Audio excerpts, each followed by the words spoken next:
So one of the reasons that I think I felt really good about inviting Kenny up was because when we first talked a few months ago, he mentioned that he had built his approach to his company based on OSCAL. And I thought, I've heard of that somewhere, but I could not remember what it was. So I had to go look it up and find out. And I was like, oh, yes, that's right. The engineers in the world said we need a common language by which we can communicate the idea of compliance reporting. And I thought that's something that, because I had to look it up and I consider myself relatively in the know, I thought you should have a session on this and record it so that people can talk about it and, and gain that knowledge. But I think there's nobody more tuned to this than Kenny, because you based a whole practice around it. Sure. So without further ado, Kenny, Scott, take it away, sir. Hey, thank you so much, Vince. Appreciate it. Glad to be here. This morning I was in Vegas at reInvent, and it was insane as always. It's Paramify, we are starting to grow really fast, but we are pretty scrappy startup. So I stayed at the Nirvana Hotel, and it was pretty nice. It was less than $80 a night. Just across the street was like $1,000 a night. And so I was like, I wonder why this is so cheap, but I made it. I was safe. I had the protection of, I think her name was Sandra or something like that, but she was awesome. So yeah, it was great. Really great to be here. My name's Kenny Scott. I'm the CEO and co-founder of Paramify. We are a risk solutions platform. I'm going to tell you more about that. But today, of course, thanks, Vince, we're talking about OSCAL and why that's important for security in the future. Let's face it, all of us, right, in security, we have our fair share of documentation to do, because cyber, it's a subcomponent of risk management. Cyber is, right? For every cyber assessment, you have planning, you have assessment, and you have reporting, okay? And it's really, really important that you tie all of those together in your security strategy, I believe. If you don't do that, it leads to problems. So I don't know how many here have done any kind of remediation documentation, or written a system security plan, or written some sort of narrative on a security process. It's just part of it. So some of us have had, lots of caffeine ingested and other drugs, all legal, right? That's something that I found was really hard. And so what we're going to talk about today is a new approach that we have with OSCAL, which is the Open Security Controls Assessment Language. Okay, here's some of our new customers that are using our platform to develop their OSCAL packages. We're so grateful for all of them, but I think that regardless of the platform, it doesn't really matter. You should be able to take away a few things on how to think about OSCAL by the end of this presentation. Okay, so the people who give us the security controls, it's not really their fault, but they don't really have any skin in the game. They don't. And so not having any skin in the game, they're not going to be able to understand the impact that when they say to do something, that's not going to have any kind of bearing on. They're just not going to have any empathy, right? when they do that. And so what happens is we get a bunch of Excel templates and Word documents and other kinds of PDF attachments that we have to refer to, okay? Which to me, it's just not enough, right? It's not enough to finish the job, okay? So to me, with the templates and the things that we get, it's kind of like the late Charlie Munger. He just passed away recently. He's one of my heroes. But he said, this is kind of like bringing a one-legged man to an ass-kicking contest, right? You're just not going to win. Things are going to be stacked against you, right? So my background, I've got almost about 17 years now of cybersecurity. I worked at PricewaterhouseCoopers. That was my first job out of college. I took that for some reason. Best experience to never have again. I love them, but it was really hard for me, right? I remember the first thing when I took that job is I was questioning everything. Why did I do this? Because a lot of times I was documenting things, and that was where I spent over 60%, 70%, 80% of my time was documenting things. And for me, that was really hard to understand. And so one Sunday night, I think my wife was like, so what is it that you don't like? You always complain. Or, I had the pit in my stomach on Sunday night. I don't want to go. And she's like, so what's wrong? And I'm like, well, it just generally hurts. I don't want to keep doing this. And she's like, well, but you got to be specific. Like, what do you not like? And I'm like, okay, that's a fair question. Right. So for me, everything changed when I thought about that. So what do I not like? And can I focus on the thing that I don't like? And can I make it suck less? And all of a sudden, I had a great career. I got to work at great companies like Google. I got to do a lot of cyber stuff at American Express and in the financial space. SAS 70s before SOC 2, doing really cool stuff, innovating there. And I got hired at Adobe when they were making their transition from shipping DVDs to going to cloud security. And so this was right when the AICPA was coming out with their SOC 2 and things like that, right? So there wasn't a ton of experience in that area. And so what I wanted to do, or what I was tasked to do, it wasn't what I wanted to do. It's like my boss that hired me, Abhi Pandit, he said, hey, I'd like you to help us architect a common controls language, so that we could say, instead of doing all of these different controls, we can just do certain just common ones, right, all across the board and comply with everything. So it made a lot of sense to me. There were people who were trying to do it, and I think we were pretty successful. I don't know, how many are familiar with common controls? Anybody here? Okay, so Vince is a couple of people. This is something that's been downloaded multiple times. Adobe still uses this as their strategy, and we're excited to be working with them hopefully soon. You got basically compliance soup over here, and we're distilling those into fewer requirements over there. Okay, so when I would go to conferences, it felt like everybody was going to conferences here, but when I would go to conferences, people would say, hey, I love common controls, but you know what? It doesn't work for me for PCI. It doesn't work for me for FedRAMP, or it doesn't work. And I'm like, well, that's because you're dumb, right? I was just like thinking, a lot of hubris, right? Because I had so much success with it.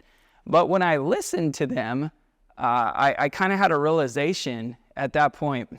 What we had effectively done here is we took away the context here, because when you look at one of these, I guess if you took one of those little balls, right, what is it really asking? It's saying, hey, you need to do this thing. And so you need to understand what they're asking and in the way they want you to understand it, okay? Second thing, you need to be able to implement the thing that they're asking you to do. And third thing, you have to report in the way that they want it. So FedRAMP, they need the SSP, they need the CIS, they need the CRM, they need Appendix A through Q, right? All of them, right? You need to fill out all of that. And so that we just hired people and we focused on that. But I think the context being taken away, that was like my big realization. And I'm like, oh, well, that's a hard problem. And so I just like kind of said, whatever, someone else will figure it out. And but what we did do was like when people would say like, hey, when you say this control about, hey, how do you provision access to critical systems? We never asked that. We would say, hey, are you consuming LDAP, right? Do you have your SSSD.conf file configured correctly to send logs to the right server? Things like that. And or we would say, hey, are you leveraging Okta? And if they said no, all sorts of alarm bells go off because they're like, well, what then are you doing? Because that means you're on the hook for all these different controls. So that really resonated with people. And I'm like, well, what if I focus on that? Capabilities, because there are multiple capabilities that are needed for a good security program. They're already known: SSO, multi-factor authentication, CIS, STIGs, all those other things. You know you have to do them, but there's all sorts of services that people are using. And so that really resonated with people. And I said, I'm going to start business doing that. And so I started working on something that I was like, hey, let's find the common solutions that you're using. And if they change, then great, And it worked. It worked really well. The first thing that I did is we did our initial prototype, streamlined FedRAMP moderate system security plans across really complex packages. And it was effective for FedRAMP moderate specifically. So a big, large cloud organization asked if I could do that. When he first asked me, I was like, no way, man. I don't want to do that. But he actually persisted, and I'm so glad he did, because we built a really simple, embarrassing prototype. It was really embarrassing. We used Google Forms at first for our front end. But you know what? It worked, right? We were able to kind of get those common things, and it worked. And then they asked, hey, can we use this again? We just did an acquisition. Can you bring it? Can we use the Risk Solutions prototype to do this new company that we just bought? And they said, how long do you think it's going to take? And I was like, I don't know, like 2 months, month. Let's do a month. I think I can do it in a month. And to my surprise, we had everything pretty much ready to go in 2 days.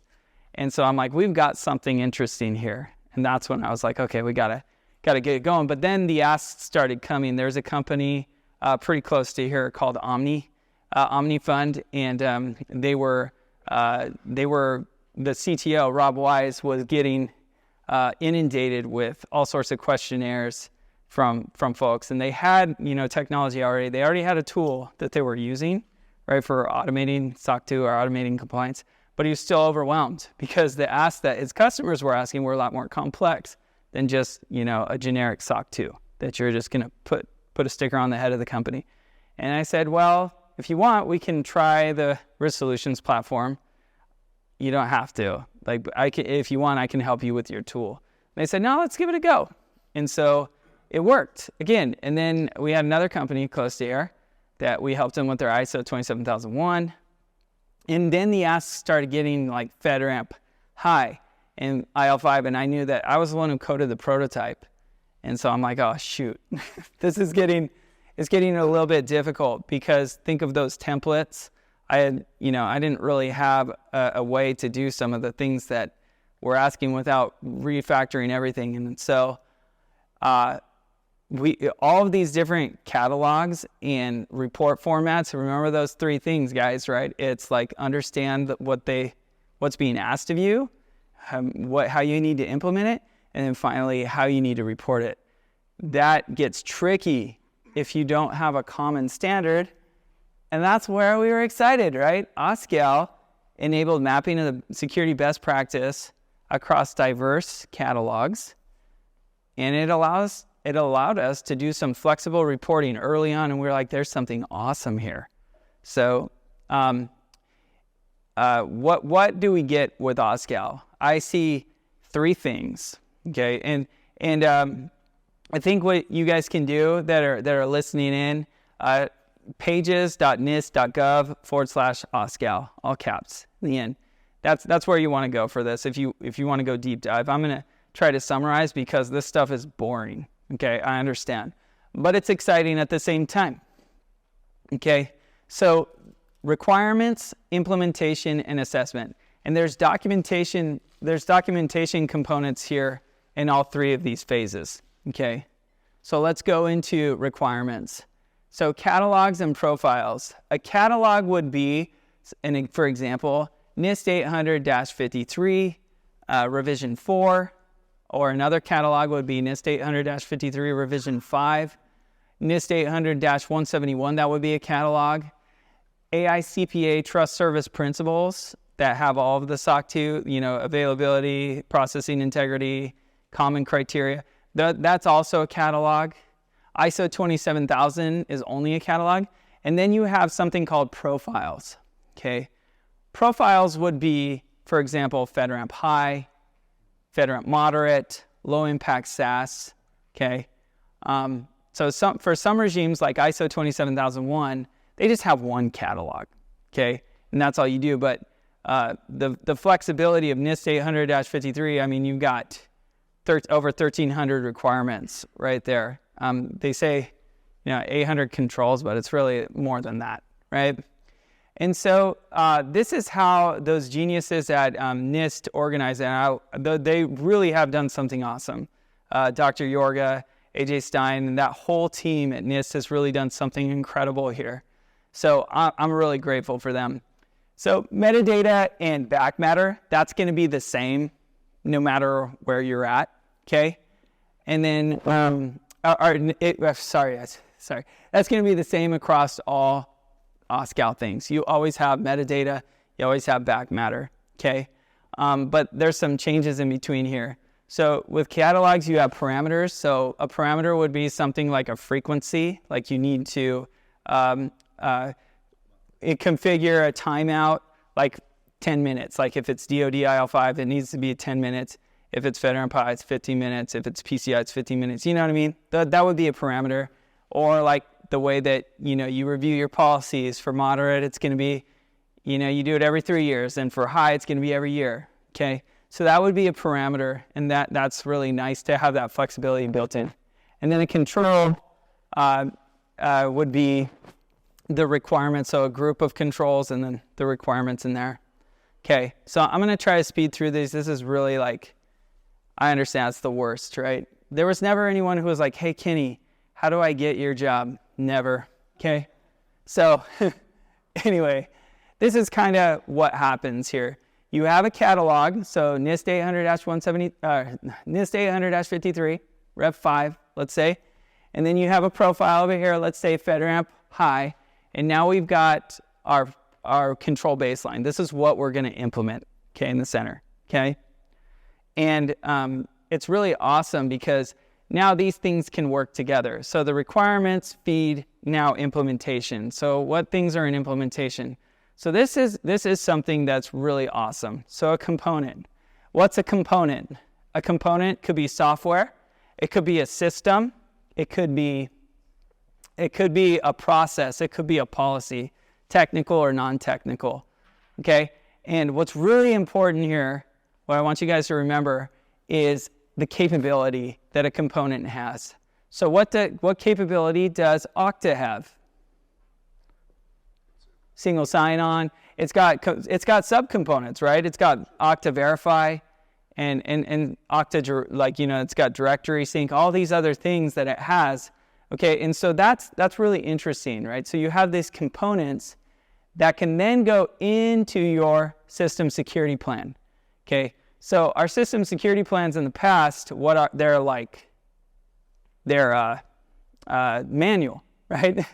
Who's seen a system security plan for FedRAMP? Anybody in here? Yeah. Worst possible thing, right? To read. It's some of them are over thousands of pages long, right? It's crazy. And as soon as that's done, it's already not true because it's manual, right? You have to tie everything consistently together, right?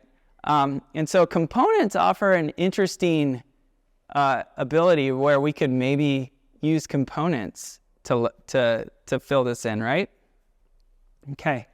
So finally, what happens next is those SSPs, those get assessed, and so there's an assessment plan model, okay, consistent way to assess, and then we've got results, right, the way to report, so a SAR, right, and then finally, our favorite thing ever, oh yeah, that's the sub areas, POAMs. Don't you just love those? Who's had a POAM assigned to them before?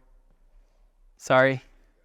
Yeah, man, it's no joke when it comes to the federal government, right? It's you got to get it going, right? So I don't want you to memorize all these things. It's just you need to understand that all of these things for so long have been filled out manually, and they still are today. And we're kind of in that process of helping people make that digital transformation to a digital way, right? So important thing to note here is that requirements, requirements are catalogs and profiles. So think like policy, what you have to do. Okay, and that goes to, hey, okay, here's our plan to implement these things and the components we're using. Okay, and then finally, the assessment, right? Sorry, I'll go back real quick. And finally, the assessment. And so there's documentation components here for every organization, okay? And hundreds of thousands, seven-figure budgets, very common, right, for handling this problem. And absolutely some of the worst jobs ever, right? It's hard to do, right? There's aspects that are great, but I talked to anyone. I was just talking to one of the foremost 3PAOs yesterday, and he said, yeah, like no one wants to do this. We also don't want to, we don't want to audit that. We want something more consistent. And so we're excited to be partnering with some of them. So here's the problem, right? So OSCAL, do you still have to do everything? Do you still need to document the 1,000 pages? Yes, unfortunately, you still have to do everything, and you need to do it right. And we're talking about for FedRAMP, for example. Does OSCAL offer automation out of the box? The answer is no, it doesn't. It's just a standard language, right? So JSON, XML. So JSON is structured, right? It has rules. OSCAL inside of that also has rules. And so we worked really hard to understand how to implement that correctly and also how to help people take advantage of that quickly. Finally, can I quickly understand OSCAL on my own? I don't know. We're still learning. I think we have the very best person in Tyler Stevens that pretty much knows it inside and out. And I've been spending a lot of time on it myself. It's really amazing what they've created, but it's not for the faint of heart to kind of get into. So that's a problem that we're interested in looking at, right? So let's go back to this component definition model. Okay, for FedRAMP, what you would be expected is every single component needs to be assessed AC1A through SI16. Right? So if we take that, if we go like, okay, what components do we have? And now we have to go through a mini FedRAMP for every single component. That's like, oh my gosh, that's insane, right? You're like, let's just do it manually in the Word document because it's just really not that helpful, right? Even if you did, have the manpower to do that, that's insane. It's just so hard, right? Major headache, full-on migraine, honestly. But what if we focused, again, on my epiphany, right? What if we focus on capability? So, for example, what if you focus on if you're a CISO, you can kind of go through a list and say, okay, what are we doing for FIM? What are we doing for our SIM? What are we doing for identity? What are we doing for MFA? What are we doing for SSO? What if you could focus on that, right? And instead of, going through every component and what controls they map to, what about focusing on capability? And again, I'm telling you, that is resonating. And so Paramify, our risk solutions platform, is the key to helping people do this really quick, right? So our focus is complete, accurate deliverables, unrivaled speed and ease. And the way that we do that is simply this. We start, and everybody can do this. You don't need to necessarily have Paramify to do this, but I feel like this is a really good way to think of your security program. You think, who do I got? Who are my people? Right? Do I got a GRC team? Do I have a red team? Do I have an internal red team? That's going to be really important, really important coming up soon with Rev 5, right? Do I know what kind of data I'm taking in, and do I know where it is? Is it in a garage, or is it in GovCloud, or is it in US East West? Is it in Azure? Where is it? Okay, even if it's in a co-location, right? There's a lot of control burden that gets placed on you as a CISO, right? Because security is everything, right? It's physical security all the way down to code. right? And then finally, what are the tools? And so what we do is we pile all of those into a custom set of capabilities. We call them risk solutions, okay? Risk solutions, those get deployed by the folks that are doing them. So DevOps, SecOps, HR, there's non-technical things that affect security, right? So background checks, who's going to do those? Okay, that's going to be HR. And so what happens is risk solutions, we deploy those, and as and when we find issues, we make those adjustments, and those get stronger, okay? Those get stronger, kind of like Benjamin Button assets. They just get younger and stronger, but except it's real. It gets better and better. And so security, I believe, should always be the mission. And when security is the focus, compliance is the outcome. Okay, it is not the other way around. Have you guys ever known anyone that will put more emphasis on compliance? The sticker, never, right? Yeah, they're just looking for some sort of outcome so they can sell something. But this actually works really well. Security is the focus. And so we've mapped those, but we keep the context. So we got to change that graphic actually. But so we keep the context and we map those using OSCAL, and we get these digital profiles. And from there, through all three phases, from the requirements to implementation, all the way to assessment, we're able to kind of maintain the integrity of these processes. And it's all digital, and it's like really simple, okay? And what that does is that just generates really consistent deliverables, which enables trust, right? And so everybody who uses our platform, they get this framework, and it's theirs.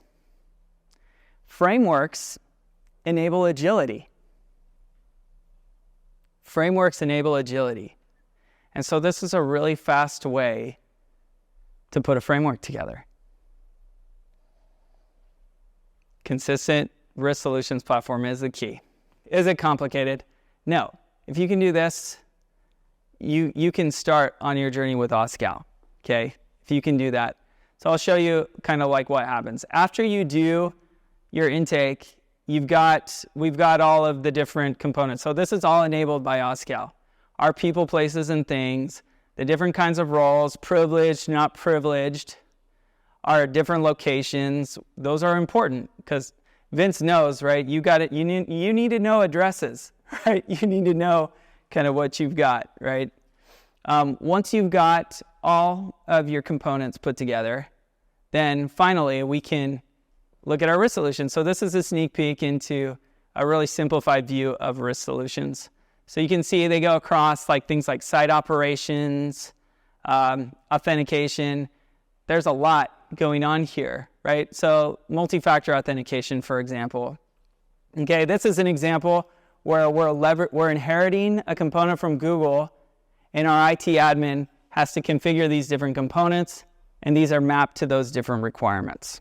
Okay, so we're maintaining the integrity of the capability, except we're kind of able to use, we're just able to have a flexible way of describing that. Does that make sense?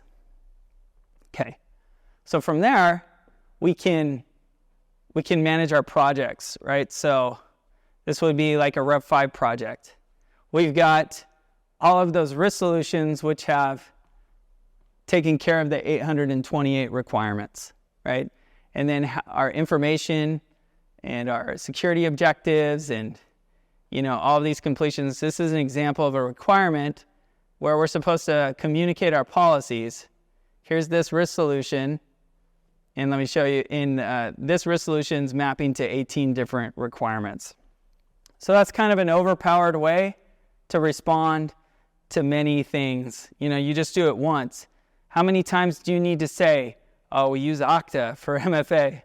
They're going to ask you 81 times in a FedRAMP document because of the different systems that it affects and the different kinds of controls that need to be there. Okay, finally, you want to see like kind of what kind of deliverables can that give me? Okay, we've got, so here's that control we just looked at, AC1. You've got all of your parameters. Here's what that looks like in a Paramify document that we generate, okay? And then here's the OSCAL version of that, right? AC1 taken care of. All those resolutions are in place.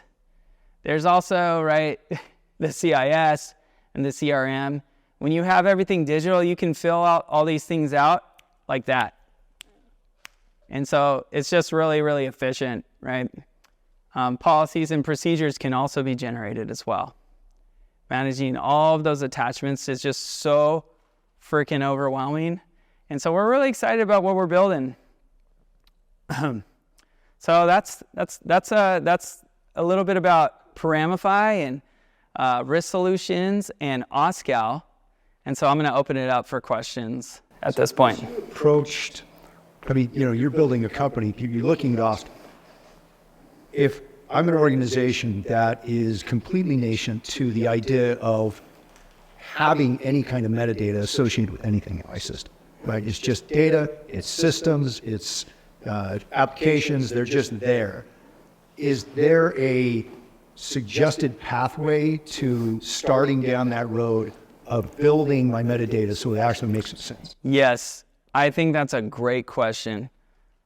Absolutely, just try to keep it as simple as possible. You don't need a tool or anything to take a quick stock of what your stack is. We do this actually for free for anybody. So if you want to, I'm happy to kind of do that with you guys. We do that for free where we go through the stack and the way that we do it, and we'll show you, Paramify, what it looks like just for absolutely free. I'm not trying to plug, but that is the way to do it, right? Who are your people, right? Your security roles, and then also the business roles, right? That affect security, because security is the whole entire organization. You guys know, right? It can't be done just by SecOps. It can't be done just by GRC. If you have GRC doing everything, you're going to get the mediocre result you deserve, right? So you have to involve all the different parties. So you start with the roles. What kind of data do we have? And if you don't know exactly, that's fine. Just say, where's my customer data? Where is that going? And where is that deployed right now? That's the next thing. And then finally, just go through the security tools that you're using. At large organizations, they have all the tools. They've been around for a long time. So those tools, someone has managed to sell into procurement at some point over the last two decades. So a lot of the people that we're talking to have almost every component imaginable.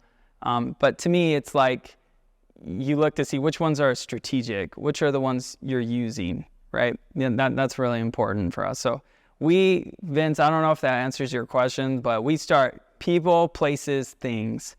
That's it. Like the nouns of your security program, start there. And if you do that, you have a place to start. I'm thinking about a company that I know that has asked me questions about down this road. Sure. And one of the topics was, we're home baked. Everything they built internally. Great. And so there's not a lot of commercial application tooling in this system. It's all, well, we needed to do X, so our developers built X. Yep. And there wasn't SAST, there wasn't, analysis all the way through the stack. So there's a lot of problems in production. Yeah, of course. Resolved, and moving them towards that maturity level of, well, let's actually think left and start out, looking at your code as it's coming out of the IDE. Mm-hmm. Push it back in if it's got problems. Those guys they built all of their functionalities into their existing world. Yeah.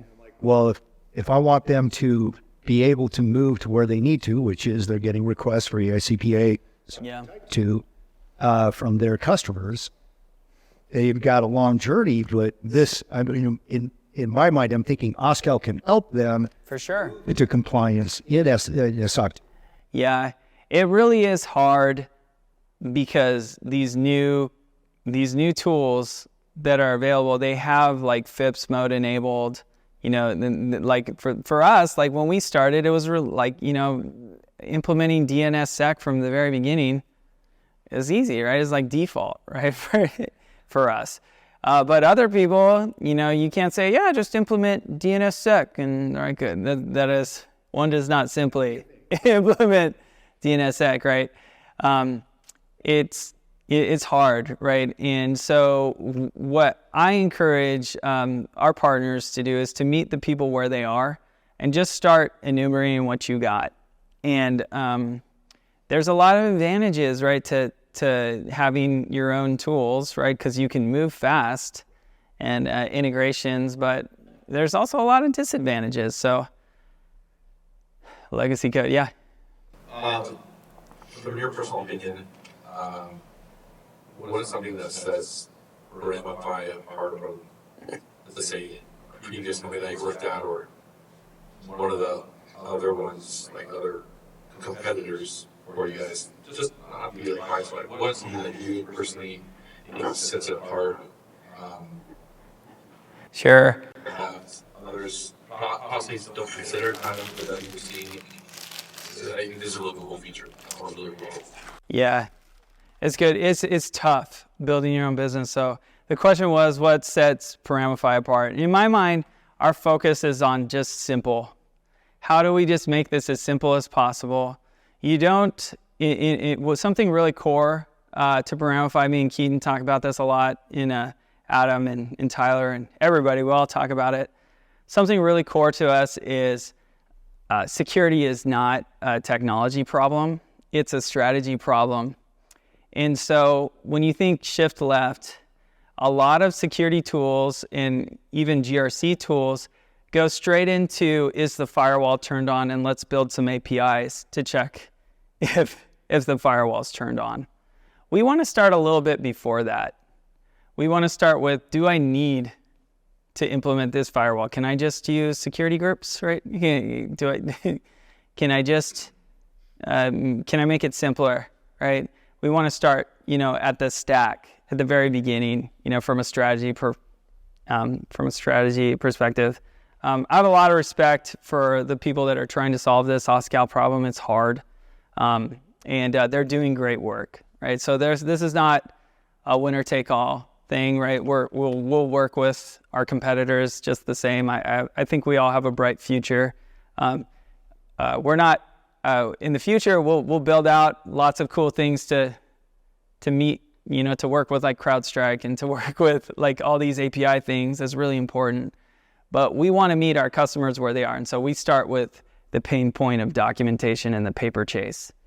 So we're saying that's where most budgets are blown up, are in the documentation from a GRC perspective. And so can we take that from 80% of your budget down to 8%? We believe we can, and we've seen it happen. Right. So that's a good segue into the question came online. Brian Vasquez asked, how do you generate procedures, there's this templates question mark, or templates that need to be customized? Kind of that. Yep. You get where you're going. I love it. Yeah, I love it. Happy to talk after as well. If you just reach out to me on LinkedIn, we can show you. I will tell you generally how it's done. Capabilities, right? So we start with capabilities, which are risk solutions, right? So risk solutions are the way that they answer. If you see an SSP, there's a question which used to be Section 13 and now it's Appendix A. The question was, what is the solution and how is it implemented? And that is precisely what a procedure is, right? Who's doing it, what components are doing what ports are enabled, all of that stuff. And so, yes, we do that with risk solutions. And we give you a really great start if you don't have anything there. So we're not going to give you credit for it, but we can give you we can give you exactly what you need based on our intake process. Yeah, so risk solutions are what generate procedures. We probably could have showed that, but I think he added a second question, but I think it's relevant for any of it, is you talk about the speed at which that your implementation of this approach makes it possible to do that. Yeah. How much of that is dependent on your client being ready to do that? Also a great question. So let me go through a few scenarios. Okay. one of the things that's helped us really make a lot of new customers happy and like trust us is we do a free intake, and it's your gift, right? We're going to tell you exactly where you are for like whatever profile you're going after, whether that's low impact SaaS or FedRAMP High or IL5, IL6, text ramp, stay ramp, whatever it is that you're going for.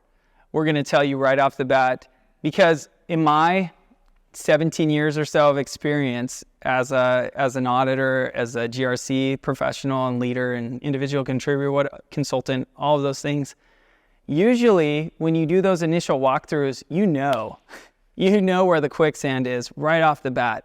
So if someone says, let me just kind of play this out a little bit. If someone says to you,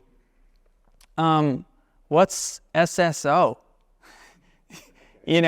Or if someone says to you, we've never done a pen test, I'll be like, oh, you should probably get a pen test. You should probably do that, right?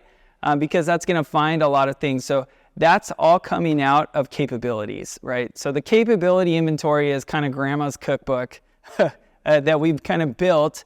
It's got, all the newspaper articles cut out and like little crossed out little things. Don't add too much salt, all of those adjustments that we've made with our community over the years, okay?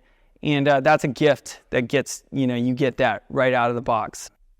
Chris Robles online also asked us, how does the platform support interoperability between the different compliance actors, your CSP, your 3PAO, your PMO, et cetera? Yes. I love it, Chris. I love it. So OSCAL, they are legit OSCAL deliverables, and so they can consume those. Yeah, just as simple as that. And you can invite anybody to the platform, right? It's really easy to do it. When you've got disparate, kind of locations that have to be connected. Dashboard, then it's not even do that. You would invite the other stakeholders to log in to the dashboard. 100%. Exactly right.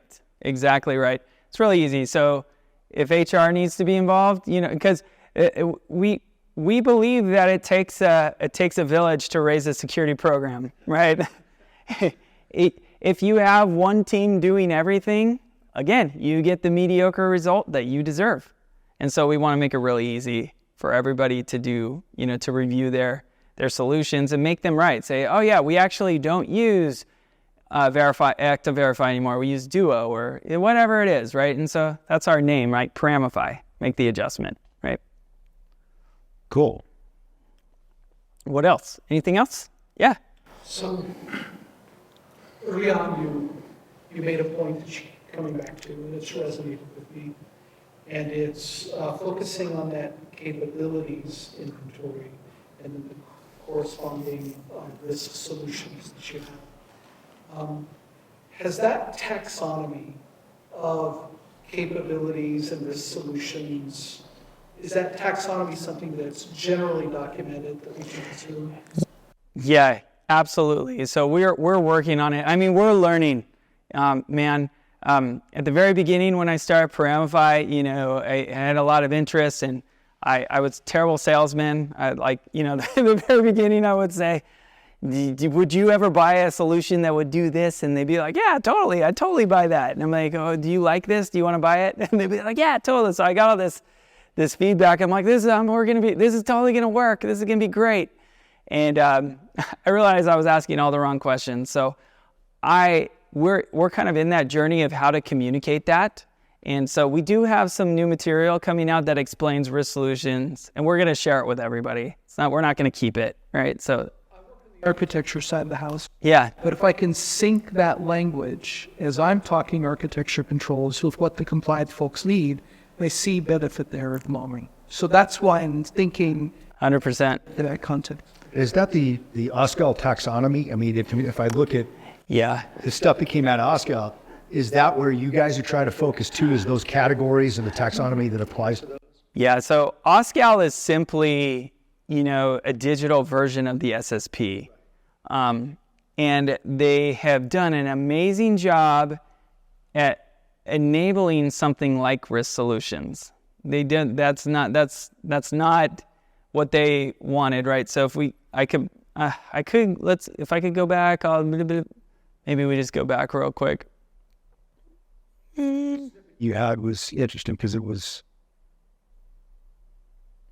Okay, so this is where risk solutions are focused, right? So when we looked at the component definition, I mean, me and Tyler were saying like, hey, OSCAL is going to be really important for us because it's just that common reporting language. And we had our engineer, Josh, like, he said, hey, what's the common, the common data format that we're going to use? And we're like, OSCAL. And he's like, great. And so we were able to move really fast because of that. And I just count my lucky stars for that. I'm just so grateful for that. This is the component definition model, okay? And we're focused on capability. When you think capability from a component definition model, think control requirements, right? So AC1 part A, AC2 part F, all. You want to have 800 capabilities. Yeah. That's why you moved to the risk. Yes, exactly. See, I knew it. Yes, I knew it. That's exactly right. You don't want to have to do, because if you have thousands of components in your organization, do you really want to go AC1 through SI16 on that? That's not better. That's like not a better solution. So you didn't build a taxonomy around the capabilities, but I'm interested in the taxonomy regarding those risk solutions. Sure. That's what seems efficient and interesting to latch on. Yeah. So we start with, those people, places, things. Those give you your risk solutions, and then you map them to all the things, right? Is that represented in that XML snippet you had? Sure. Yeah. And hey, anybody, you guys are friends, man. I'm happy to just sit down with you and show you everything, right? Totally. Yep. Yeah. Okay. Well, any other questions? Happy to go through them. I just had a question about the follow-on for the export. So one, do you support JSON format? Yeah. Two, Yep. can I get this through an API? Yes. So the answer, so the question was, do we support JSON? Yes. OSCAL supports XML, JSON, and YAML, right? And then probably more. But we, by default, you can, we export to XML because Microsoft Word uses XML, right?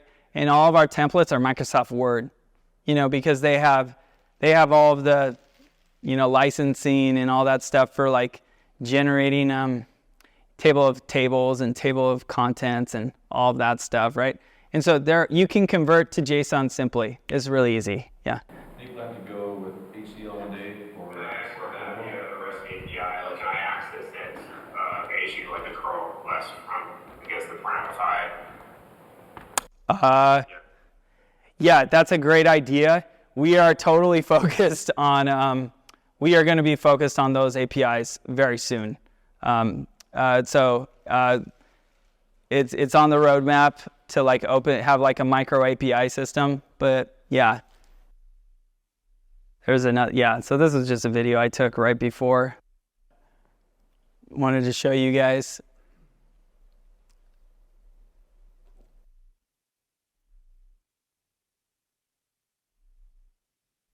Anything else?